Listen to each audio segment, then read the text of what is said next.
Alas 6 ng umaga, nagigising ka, nag-a-apply ng trabaho, at nare-reject ka na bago pa man maging handa ang kape mo. Hindi tao kundi algorithm ang nagdedesisyon ng kinabukasan mo sa ilang segundo. Inaayos mo ang CV, sinusulat ulit ang cover letter, at paulit-ulit pinapadala. Paulit-ulit, daandang aplikasyon, daandang na-impress kami. Tapos, sa kasamaang palad, sa simula, sinisisi mo sarili mo, baka kulang ka. Pero paano kung hindi ikaw ang problema? Paano kung sistema na agad ang nagtanggal sa'yo bago ka pa mapansin? Hindi lang mahirap makakuha ng unang trabaho, mali talaga ang proseso. Ako si Josh at sa episode na ito ng The Infographic Show, ipapaliwanag namin kung bakit nawala na ang entry-level na trabaho. Milyon-milyong tao ang palaging tinatanggihan at nadidismaya. Hindi ito dahil sa edukasyon. Hindi ito tungkol sa edad, sahod, lokasyon o kultura. Sila ay biktima ng experience paradox. Hindi mahalaga sa kumpanya ang eskwelahan. Gusto nila ng oras mga 3 hanggang 5 taon. Dito lumalabas ang kabalintunaan. Entry level ay hindi mid-level. Isa itong klasikong sitwasyong walang lusot. Gusto nila ng may experience para sa entry level na trabaho. Pero hindi kanila binibigyan ng chance makuha yon. Paano ka magkakatrabaho? Nagiging normal la ito sa kanluran. Ipinapakita ng kasalukuyang datos na sa US, mga 60% ng entry-level na alok ng trabaho sa mga industriya tulad ng IT, marketing o finance ay gusto ng may mga taon ng karanasan, pero hindi naman sila handang magsanay ng kahit sino. Sabi ng isang dismayadong naghahanap ng trabaho sa Reddit, ano na ang nangyari sa paglago mo sa tungkulin mo? Ganyan talaga ang ekonomikong pag-angat. Kung wala ito, milyon-milyong kabataan ang mananatiling mababa ang posisyon at walang paraan umangat. 20 taon na ang lumipas, mahalaga ang economic mobility, ngunit mahabang panahon ang 20 taon at marami na ring nagbago. Ngayon higit kailanman, iniisip ng mga hiring manager ang risk kapag binabasa ang mga aplikasyon mo o mas malamang kapag binabasa ito ng kanilang mga AI system. Hindi nila iniisip ang tungkol sa training. Pinipredict nila ang viability at bilis ng epekto sa kita. Hinahanap nila ang tamang timpla dahil kung masyado kang bata o kulang sa karanasan, mataas ang risk. Kung masyado kang matanda, maraming karanasan, mahal, desperado o matigas ang ulo, sabi nga sa Reddit, hindi ka talaga mananalo. Ang hinahanap talaga ng mga kumpanya ay mga batang may karanasan, pero hindi sobra ang karanasan na pwedeng plug and play na manggagawa. Ayon sa isang recruitment specialist, kailangan na ngayon ng mga empleyado na agad maging mahusay sa trabaho, kaya tinanggal na ang unang hakbang sa trabaho. Unti-unti itong sinusunog ng tinatawag na pag-unlad. At hindi lang ito sa US. Sa UK, sinuri ng standoutcv.com ang halos 49,000 na mga patalastas para sa 43 sikat na entry-level na trabaho. 51.3% ng mga trabahong iyon ay nangangailangan ng karanasang may average na 2.7 taon. Paano ito posible kung nagsisimula ka pa lang? Isa sa ilang solusyon ay internships. Ngayon, kadalasang nag-i-intern ang mga estudyante ng ilang buwan, minsan umaabot ng 1 taon o higit pa. Minsan, tumatanggap sila ng 2 o 3 posisyon. Sabi ng Forbes, mas mainam na basehan ang internship performance kaysa edukasyon, references at interview sa pag-predict ng tagumpay sa entry-level na trabaho. Ayon sa artikulo, desperado ang mga hiring manager na iwasan ng mga kandidatong magaling lang sa CV pero mahina sa aktual na trabaho. Pero sino ba talagang kayang magtrabaho ng libre? Hindi lahat ay may safety net. Gayunpaman kung wala kang internship, parang naipit ka. Noong dekada 1900 at 83% lang ng mga Amerikano ang nag-i-internship. Ngayon, halos 50% na. Kung mag-internship ka, mataas ang tsansang makakuha ka ng trabaho. Dati ganoon ang kalakaran. Pero paano ang natitirang 50%, saan sila lulugar? Dahil dito, tinatawag ng mga kritiko na hindi ethical at hindi patas ang mga internship. Mas pumapabor sa mga pribilehyadong estudyante na may resources ang paghanap ng trabaho, hindi lang ito ang nakabase sa talino, kakayahan o dedikasyon. Kung nagustuhan mo ang paliwanag kung bakit mahirap makuha ang unang trabaho, i-like, i-share at mag-subscribe. Di nito aayusin ang problema pero makakatulong sa channel. Kaya ngayon, dahil tinanggal na ang pinakamababang baetang at ang internships na lang ang isa sa mga natitirang paraan para makasampa sa hagdan, may ilang kabataan na hindi na nabibigyan ng pagkakataon sa mga corporate na karera. Pero kahit may internship ka, di pa rin sigurado ang trabaho ngayon dahil mabilis mawala ang mga entry-level na posisyon.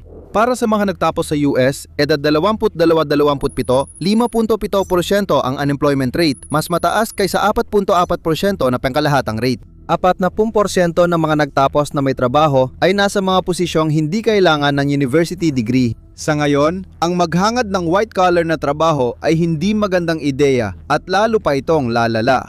Maraming kumpanya ngayon ang tinatanggal ang karamihan sa kanilang mga entry-level na posisyon. Bahagi ng problema ang outsourcing. Bakit kukuha ng entry-level na Amerikanong IT worker na may sahod na 36,000, 66,000 kada taon kung pwede namang i-outsource ang parehong trabaho sa mas may karanasang tao sa India o Vietnam na agad makakapagsimula? Anong gagawin mo bilang may-ari ng negosyo? Noong 2024 ayon sa Forbes na nagsulat tungkol sa outsourcing sa US, 37% ng maliliit na negosyo ay nag-outsource ng kahit isang IT process. Hindi ito mawawala. Pagsapit ng 2020, inaasahang lalago ang global IT outsourcing ng 812.7 bilyong dolyar. Ayon sa parehong artikulo, 66% ng mga kumpanya sa US ay nag-outsource ng kahit isang departamente. Ibig sabihin mga 300,000 trabaho ng Amerikano ang now-outsource kada taon.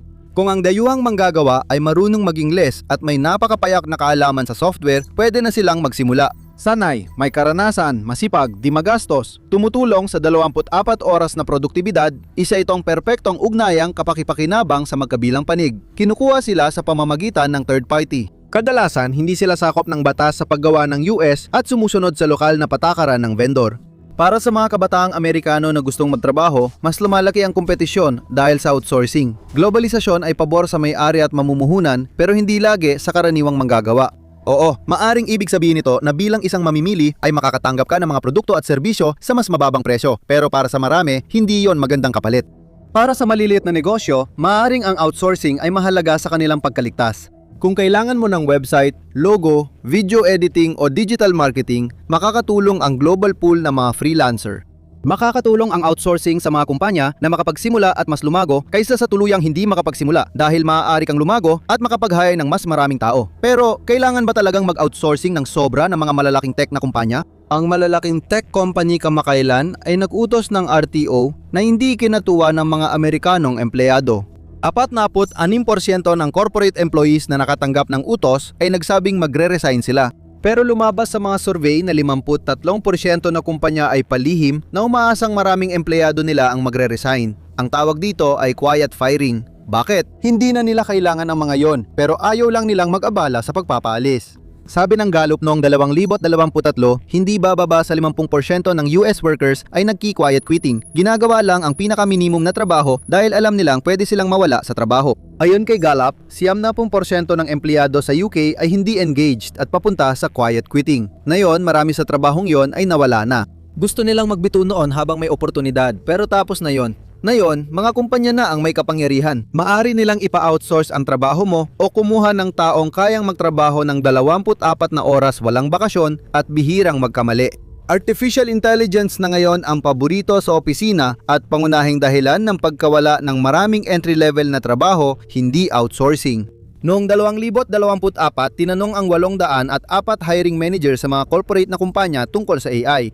78% ang nagsabi na babawasan ng kanilang kumpanya ang pagkuha ng mga bagong graduate dahil dito. May ilan nagsabing maliit lang ang bawas, mga 3 hanggang 10% ng mga empleyado.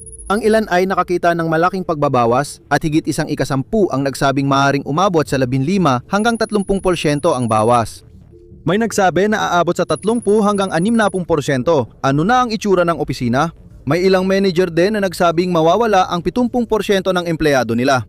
Tandaan, mga prediksyon lang ito, pero nangyayari na ang mga tanggalan. Paparating na at magiging magulo ito. Ito ang malupit na katotohanan. Kung mahina ka sa critical na pag-iisip at paglutas ng problema, kalaban mo ang mga sistemang kaya nang gawin ang mas maraming entry-level na trabaho. Magandang balita, 7% lang ng kumpanya ang nag-ulat na mas kaunting job openings kaysa dati. Kadalasan, sanhi ito ng AI, pero may iba ring dahilan tulad ng pinansyal at kakulangan ng tiwala sa bagong graduate. Mas mataas na rin ang hinihingi ng mga kumpanya sa mga batang manggagawa. Nawawala na ang mga internship dahil sabi ng 7 sa 10 kumpanya, kaya na ng AI gawin ang trabaho ng intern, kaya hindi na sila kukuha ng intern.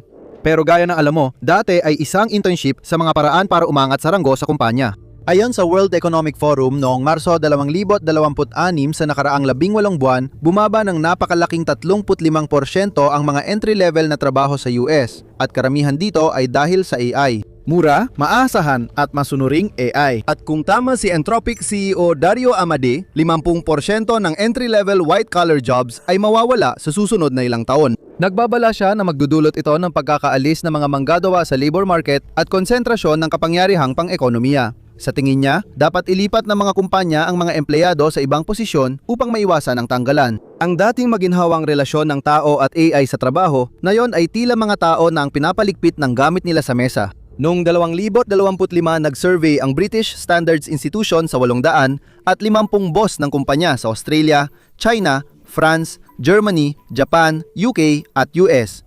Ayon sa 41%, napalitan na nila ng AI ang ilang empleyado. 43% ang nagsabing balak pa nilang magtanggal ng mas maraming tao sa susunod na taon. Sa huli, tungkol ito sa produktibidad at epesyensya.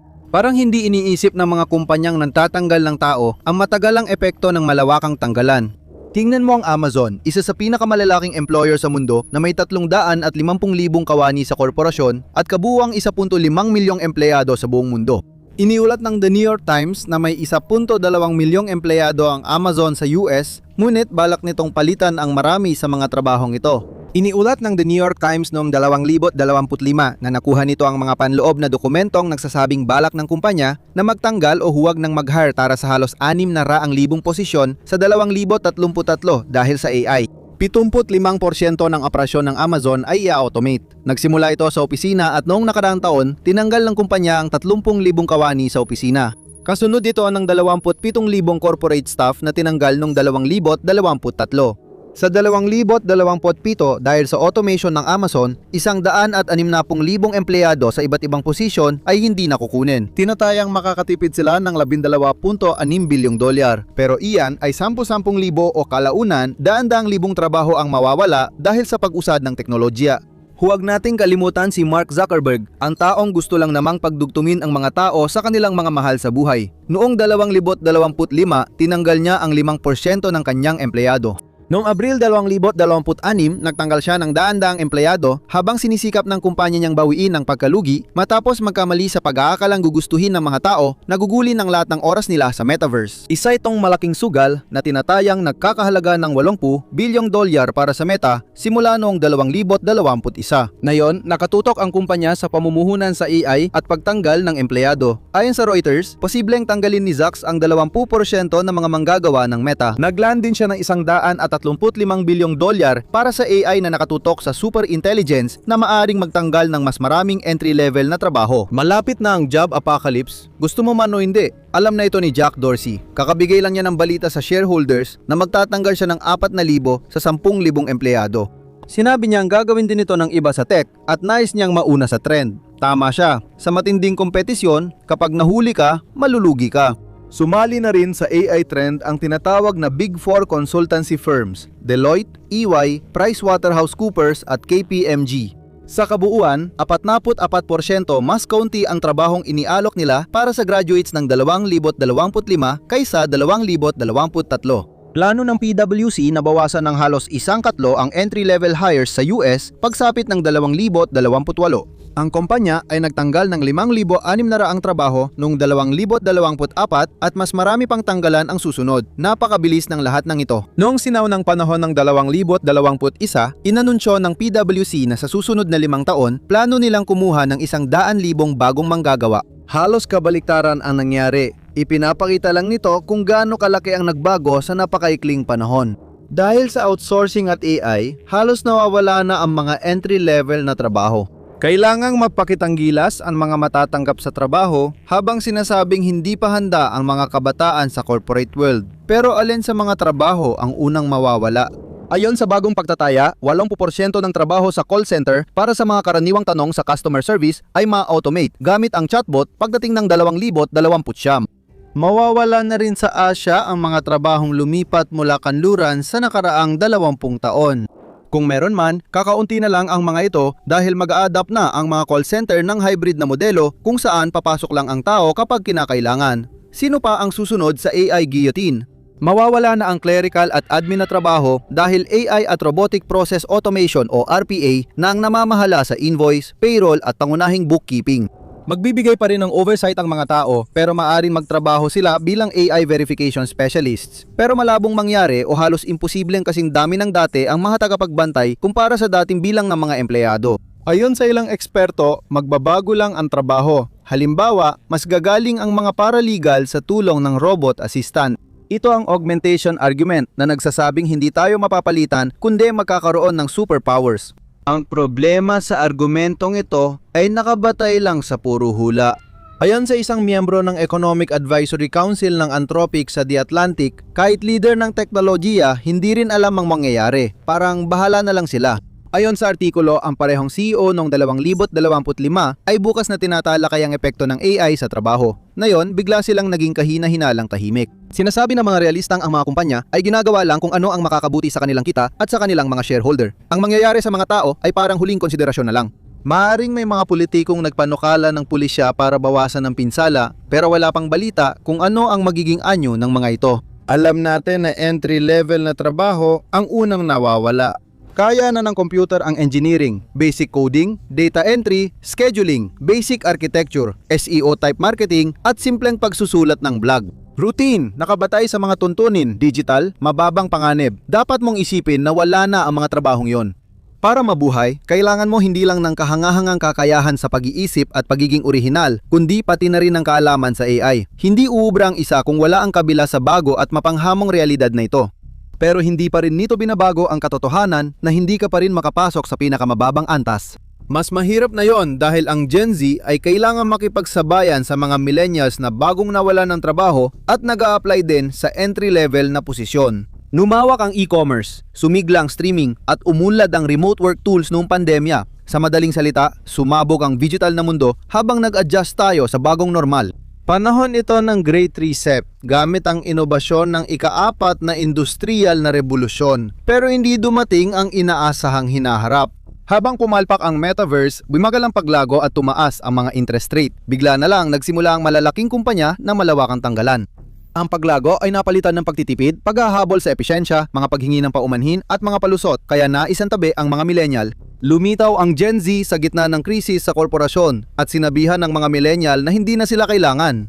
Hindi na dapat ikagulat na 43% ng mga manggagawang Gen Z ay kasali na ngayon sa gig economy. Tansa lang yan, ganoon din sa mga millennial. Depende sa pinagmulan, alinman sa 38% o 45% minsan, umaabot pa ng 78% ng mga millennial ay kumikita na ngayon mula sa mga gig. Ang iba ginagawa ito para madagdagan ang kanilang kita. May ilan na gusto ang kalayang dulot nito, pero para sa marami, wala silang mapagpipilian. Noong 2024, sinabi ng LA Times na 38% ng lahat ng Amerikano ay sumabak sa gig economy na nag-ambag ng $1.27 trilyong sa ekonomiya. Sabi ng artikulo, responsibilidad ng gobyerno na gawing sustainable ang trabahong ito dahil kulang pa ang proteksyon para sa mga gig worker. Nagiging normal na ang mga trabahong walang katiyakan kaya mas maraming tao ang nanganganib ma-exploit. Madalas, walang safety nets ang hustle culture. Maaring mapilitan ang mga manggagawa na magbanat ng 12 oras na shift at magkaroon ng ilang trabaho para lang makaraos. Isa ito sa mga dahilan kung bakit marami ang umaalis ng bansa. Ang mga kabataan, pati na rin ang mga nasa gitnang edad ay nagsasabing kung kailangan nilang mag-hustle, gagawin nila ito kung saan mas makakabuti para sa kanila. Sa 2025, ayon sa Digital Nomad Forecast, 39% ng Gen Z at Millennials ang nagsabing magtatrabaho sila sa ibang bansa sa susunod na taon. Tulad ng sinabi ng isang manunulat tungkol sa paksang ito, ang Gen Z ay mabilis na nagiging henerasyong pinakamaliksi sa paglipat sa iba't ibang bansa sa kasaysayan. Ang UK ay isa sa mga pinakaapektadong bansa at tinatalakay ng media ang malawakang pag-alis doon. Binanggit ng BBC ang Office for National Statistics o ONS noong 2025 nang sinabi nitong 175,000 katao na wala pang 35 taong gulang ang lumipat sa ibang bansa mula simula ng taon hanggang Hunyo. Sa isang survey, 75% ng kabataang Briton ay nagsabing isa sa alang-alang nilang umalis. Lumilaki rin ang bilang sa US ayon sa datos. Ayon sa isang artikulo sa Quartz na sumipi sa kamakailang datos, ang bagong American Dream ay umalis sa Amerika. Batay sa bagong survey, 17% ng Amerikano ay planong umalis at 5% ay paalis na naghahanap ng mas magandang kalidad ng buhay. Ayon sa poll, kabilang ang Inglaterra sa mga pangunahing pinipili at mukhang kailangan din sila ng Inglaterra. Paborito rin ang Canada, Italia at Australia. Sikat din ang Vietnam, Thailand, Indonesia, Mexico, Spain at Portugal sa digital na manggagawa. Maaring magdulot ng brain drain ang pag-alis ng maraming kabataan. Maaring hindi ito magustuhan ng mga gobyerno at magsimula silang magbigay ng presyon sa ibang bansa o itampok ang mga panganib ng pamumuhay sa abroad. Pero ganito ang epekto ng globalisasyon. Ganito ang diskarte kapag bihira ang maayos na trabaho sa malalaking kumpanya. Pupunta ang tao kung saan may pinakamagandang buhay.